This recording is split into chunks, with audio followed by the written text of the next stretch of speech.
आज की इस कहानी में हम उन सबसे आसान और सबसे असरदार तरीकों के बारे में बात करेंगे जिनसे आप अपने घर पर रहकर बिना किसी दवा के अपना पेट साफ बड़ी आसानी से कर सकते हैं। इसके बाद हम आपको भोजन के 3 नियमों के बारे में भी बात करेंगे। इसके पहले आप मेरे चैनल पर नए हैं तो वीडियो को लाइक शेयर और चैनल को सब्सक्राइब जरूर करें। और अगर आप बुद्ध को मानते हैं तो कमेंट बॉक्स में नमो बुद्धाय जरूर लिखें। तो चलिए शुरू करते हैं आज के इस वीडियो को। किसी गांव में रामू नाम का एक व्यक्ति रहता था। वह अपने पेट को लेकर बहुत ही ज्यादा परेशान रहता था। वह एक दिन एक महात्मा के पास जाता है क्योंकि वह महात्मा आयुर्वेद के बड़े ज्ञानी थे। रामू महात्मा से प्रणाम करता है और कहता है, हे मुनिवर, मैं अपने पेट को लेकर बहुत ज्यादा परेशान हूँ। मेरे पेट में दिन प्रतिदिन समस्याएं उत्पन्न होती जा रही है। मेरा अच्छे से पेट साफ नहीं हो पाता है। मेरे पेट में बहुत ज्यादा जलन और दर्द होने लगता है। इसके अलावा मुझे मल त्याग करने में भी बहुत ज्यादा होती है। अगर मैं संक्षेप में कहूँ तो मेरे पेट की पाचन क्रिया समय से पहले ही मेरा साथ देना छोड़ रही है। हे मुनिवर, कृपया आप मुझे कोई ऐसा समाधान बताइए जिससे मैं अपना पेट आसानी से साफ कर सकूं और पेट की इन सभी समस्याओं से हमेशा हमेशा के लिए निजात पा सकूं। पहले तो उस महात्मा ने रामू की सभी बातों को ध्यान पूर्वक सुना और फिर कहा, हमारे आयुर्वेद के सिद्धांत के अनुसार जितना समय आपको पेशाब यानी टॉयलेट करने में लगता है उतना ही समय पेट साफ होने में लगना चाहिए, तभी आप स्वस्थ हैं। लेकिन बहुत सारे लोग टॉयलेट में बहुत देर तक बैठे रहते हैं, मोबाइल चलाते रहते हैं, न्यूज़पेपर पढ़ते रहते हैं, लेकिन उनके बावजूद उनका पेट साफ ठीक से नहीं हो पाता है और इसी कारण से उनके मन का संतुलन पूरे दिन बिगड़ा रहता है। बेचैनी, घबराहट, किसी काम में मन न लगना, ये सब ठीक से पेट न साफ होने की वजह से ही होता है। जब भी आप अपनी किसी भी बीमारी का इलाज आयुर्वेदिक पद्धति के अनुसार करवाते हैं तो सबसे पहले आपके पेट की सफाई की जाती है। यह अपने आप में पूरा इलाज नहीं है, लेकिन यह शरीर के सुधार के लिए बुनियादी वातावरण पैदा करता है। कोई भी दवा तभी ठीक प्रकार से काम करेगी जब आपका पेट साफ होगा, वरना तो आप कितनी भी दवाइयाँ ले लें, कितना भी इलाज कराए, कोई फर्क नहीं पड़ने वाला है। शरीर हमें संकेत भेजता रहता है कि हमारा पेट साफ ठीक से नहीं हो पा रहा है, जैसे कि पसीने में से दुर्गंध या मुंह में से दुर्गंध। अगर वहां से दुर्गंध आ रही है तो हमें समझ जाना चाहिए कि हमारा पेट ठीक से साफ नहीं हो पा रहा है और हमें इसका हल ढूंढना होगा। ठीक से नींद न आना, मानसिक समस्याएं, ये सारी चीजें पेट साफ न होने के कारण ही पैदा होती हैं। फिर रामू ने कहा कि महात्मा, हमें अपना पेट साफ कैसे करना है? महात्मा ने कहा, आज मैं आपको पेट साफ करने के लिए कुछ प्रभावी आयुर्वेदिक जड़ी बूटियों और तरीकों के बारे में बताऊंगा। ये जड़ी बूटियां आपको कब्ज से भी छुटकारा दिलाने में मदद करेगी। महात्मा की इन्हीं बातों को सुनकर रामू बहुत ज्यादा उत्साहित हो जाता है और कहता है, महात्मा, कृपया आप मुझे उन सभी तरीकों के बारे में जानकारी दो जिससे मैं अपना पेट हमेशा के लिए स्वस्थ और साफ रख सकूं। पहला तरीका। इसके बाद महात्मा पहला तरीका बताते हुए कहते हैं, सबसे पहले हमें यह समझना चाहिए कि आज के समय में हमारी दिनचर्या और हमारा खान पान पूरी तरह से बदल चुका है और उसी बदलाव की वजह से हमारे शरीर में नाना प्रकार की बीमारियां पैदा होती हैं और हमारा पेट भी ठीक से साफ नहीं हो पाता। उदाहरण के लिए आज के समय में ज़्यादातर लोग फ्रिज का पानी पीते हैं, जो कि बहुत ठंडा होता है, और जितना ठंडा पानी आप पिएंगे आपके पेट में जमा गंदगी उतनी ही सख्त होती जाएगी, और इसी कारण से कब्ज जैसी बीमारियां पैदा होती हैं। अगर पानी को गर्म करके गुनगुना करके पिया जाए तो पेट की गंदगी बड़ी आसानी से बाहर आ जाएगी। सुबह उठते ही 2 गिलास गुनगुना पानी करके आराम से घुट घुट करके पिए। कुछ लोगों को लग रहा होगा कि घुट घुट पानी पीने के कारण से बहुत समय बर्बाद होगा, लेकिन अगर यहाँ पर समय नहीं लगेगा, टॉयलेट में समय लगेगा। ये सबसे आसान और घरेलू नुस्खा है जो सब लोग अपना समय रखते हैं। बस समय और नियम की ज़रूरत होती है। देखिए, ठीक तरह से पानी पीना आपकी बहुत सारी बीमारियों को ख़त्म कर सकता है। जितना हो सके दिन में ज़्यादा से ज़्यादा पानी पिए, लेकिन याद रहे ठंडा पानी पीने की बजाय गर्म करके एक गुनगुना पानी पिए। आजकल बाजार में ऐसी बोतल भी आती है कि जिनमें आप जैसा पानी डालेंगे पानी वैसा ही रहेगा, तो आप ऐसी बोतल ले सकते हैं और पानी गर्म करके गुनगुना करके उस बोतल में डाल सकते हैं, और जब भी आपको ज़रूरत महसूस हो आप दिन में उस पानी को पी सकते हैं। लेकिन पानी के संबंध में एक बात जरूर याद रखना कि खाना खाते समय ही पानी नहीं पीना है। इसके आपकी पाचन क्रिया बाधित होती है, हमारे पेट में जठराग्नि हो जाती है, वे खाने को पचाने का काम करती है, और जब हम खाना खाने के बाद झट से पानी पी लेते हैं तो जठराग्नि शांत हो जाती है और हमारा खाना ठीक से पच नहीं पाता है। इसीलिए खाने के तकरीबन आधे से पौने घंटे तक पानी ना पिए। ये भी पता होना चाहिए कि पानी को किस तरह से पिए। एक तो खड़े होकर पानी ना पिए। खड़े होकर पानी पीने से घुटने में और जोड़ों में दर्द की समस्या पैदा होती है। पानी को बैठकर घूंट घूंट करके पिए, वही पानी सबसे ज़्यादा लाभकारी होता है। दूसरा तरीका, इसके बाद महात्मा ने रामू को दूसरा तरीका बताते हुए कहते हैं कि खाना खाने के बीच में कम से कम 5 घंटे का अंतर होना चाहिए, जिससे कि जो खाना आपने खाया है वे ठीक से हजम हो सके, उसका पाचन ठीक से हो सके। जब हमारा शरीर पाचन की क्रिया कर रहा होता है तब शरीर के बाकी क्रियाएं धीमी रफ्तार पर चलने लगती हैं। कोशिकाओं के स्तर पर शुद्धिकरण धीमी रफ्तार पर चलने लगता है, और इसी कारण शरीर अपनी गंदगी खुद साफ नहीं कर पाता। लेकिन अगर आप खाने के बीच में कम से कम 5 घंटे का अंतराल देते हैं तो इससे आपके शरीर को पर्याप्त समय मिलता है कि उसकी कोशिकाएं खुद अपनी गंदगी, अपने शरीर की गंदगी साफ कर सके।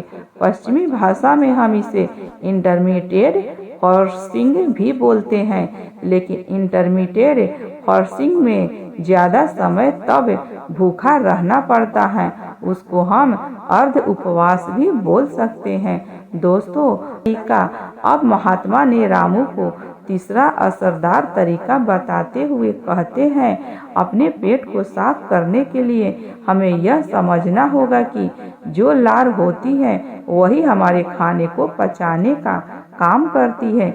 जितनी ज़्यादा मात्रा में लार पैदा होगी उतनी ही आसानी से खाना पच जाएगा।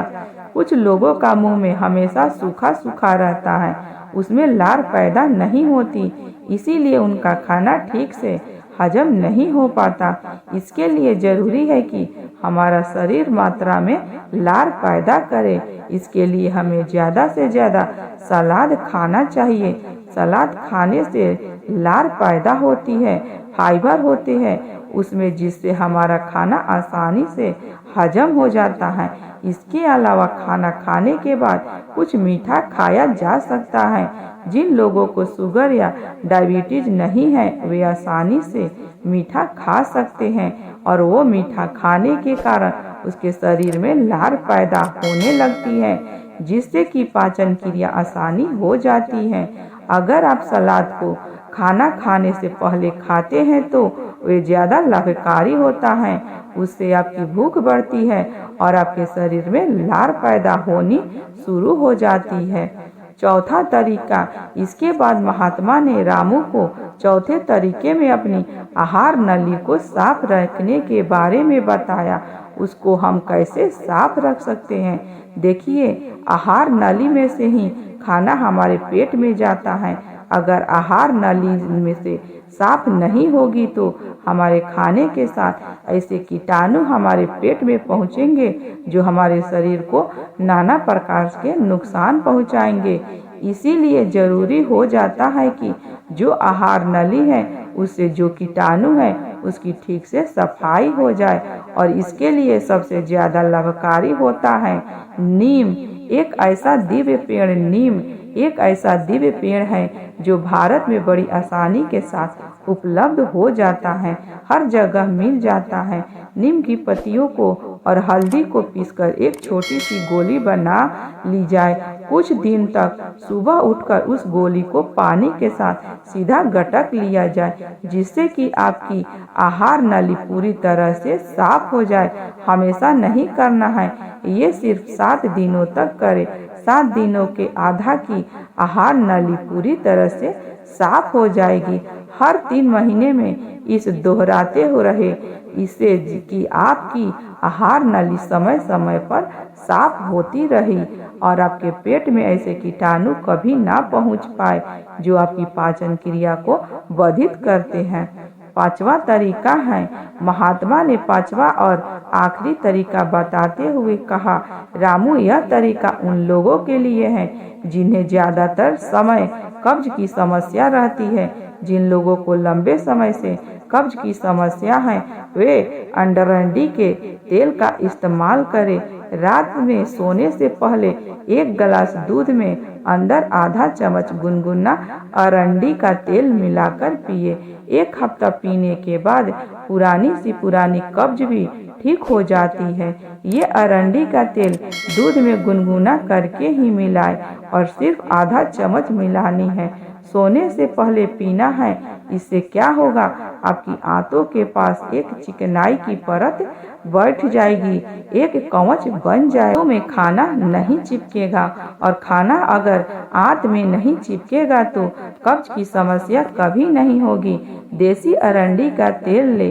पैकेज में जो तेल आता है जो अंग्रेजी होता है वह उतना लाभकारी नहीं होता है। किसी भी पंसारी से खुले पीसे में से तेल ले। एक तो वे सस्ता भी होगा और दूसरा वे लाभकारी भी ज्यादा होगा। इसके अलावा सोने से पहले त्रिफला का भी सेवन किया जा सकता है। आंवला, बहेड़ा और अरहर, ये तीनों ऐसे जादुई फल हैं जिससे मिलाकर त्रिफला बनता है। इन तीनों की अलग अलग खूबियां हैं, लेकिन अगर ये तीनों एक साथ मिला दिया जाए तो इसकी दिव्यता, इसके गुण और भी ज्यादा बढ़ जाते हैं। रात को सोने से पहले गुनगुने पानी के साथ आधा चम्मच त्रिफला का सेवन किया जाए। शरीर की सारी गंदगी बड़ी आसानी से साफ हो जाएगी। कोई प्रयास नहीं करना पड़ेगा, कोई जोर जबरदस्ती करने की आवश्यकता ही नहीं रहेगी। तो ये कुछ आसान से घरेलू उपाय थे जिनको अपनाकर कोई भी अपने शरीर को स्वस्थ रख सकता है, अपने पेट की ठीक से सफाई कर सकता है। पेट साफ करने के बाद महात्मा ने रामू से कहा, रामू, अब मैं आपको भोजन के उन 3 नियमों के बारे में बताने जा रहा हूँ जिसे अपनाने पर पेट से संबंधित कोई भी बीमारी नहीं होगी, क्योंकि पेट में होने वाली बीमारियां हमारे खान पान पर निर्भर करती है। पहला नियम, महात्मा ने पहला नियम बताते हुए शुरू किया, अपने आहार में 40 से 50% सजीव भोजन शामिल करें, चाहे वह फल हो, हरी सब्जियां हो, सूखे मेवे हो या अंकुरित अनाज हो। कुल मिलाकर इसे पकाया नहीं जाना चाहिए। ज्यादातर लोग मृत भोजन खाते हैं और फिर स्वस्थ रहने की उम्मीद करते हैं। मृत भोजन खाने का मतलब है कि हम किसी मृत चीज से जीवन निकाल रहे हैं। इसके लिए इसमें कुछ लगेगा, हमारे शरीर से ऊर्जा निकलती है तो यह हमें ऊर्जा देती है। भोजन को पचाने के लिए आवश्यक सभी पाचक रस न केवल शरीर में पाए जाते हैं, बल्कि उन भोजन में भी पाए जाते हैं। लेकिन जब हम उन भोजन को पकाते हैं तो उसमें से बहुत से पाचक रस नष्ट हो जाते हैं, और जब हम बिना पाचक रसों के खाना खाते हैं तो हमारे शरीर को उन सभी पाचक रसों को दोबारा बनाना पड़ता है जो नष्ट हो गए हैं। लेकिन किसी व्यक्ति का पाचन तंत्र कितना भी अच्छा क्यों न हो, वह उन सभी पाचक रसों को दोबारा नहीं बना सकता जो नष्ट हो गए हो। दूसरा नियम है, रामू ने पूछा, महात्मा दूसरा नियम क्या है? महात्मा ने कहा, दूसरा नियम शुद्ध शाकाहारी भोजन खाए, यानी जो भोजन पेड़ों से मिलता है, जानवरों से नहीं। मांस, मछली, अंडा न खाए। प्रकृति ने हमारे शरीर को जानवरों को खाने के लिए नहीं बताया है। तीसरा नियम है, महात्मा ने तीसरा नियम बताया कि बासी भोजन या लंबे समय तक रखा हुआ भोजन नहीं करना चाहिए। 7वें ध्यान के 10वें श्लोक में भगवान श्री कृष्ण कहते हैं कि जो भोजन पकाया जाता है उसे पकाने के 3 घंटे के भीतर ही खा लेना चाहिए, क्योंकि 3 घंटे के बाद वह भोजन तामसिक हो जाता है और उसमें से जीवन समाप्त होने लगता है। इसीलिए भारतीय यौगिक संस्कृति में पका हुआ भोजन किया जाता है। 3 घंटे से ज्यादा रखा तो खाया नहीं। हमारे पूर्वजों ने भी इस नियम का पालन किया था, इसीलिए खाना सीधे चूल्हे से उनकी थाली में आ जाता था। लेकिन आजकल ज्यादातर लोग सुबह का खाना शाम को खाते हैं और रात का बचा हुआ खाना सुबह खाते हैं और कई बीमारियों को निमंत्रण देते हैं। महात्मा ने रामू को 3 नियम बताने के बाद अपने ध्यान केंद्रित में लग गए और रामू ने महात्मा को प्रणाम किया और वहां से चला गया। तो दोस्तों, यदि आप भी इन 3 नियम का पालन करेंगे तो तुम्हारी बीमारी भी ठीक हो जाएगी और तुम भी ठीक हो जाओगे। ऐसी कहानी बनाने का सिर्फ एकमात्र मकसद है कि इंसान अपना इलाज खुद करना सीखे।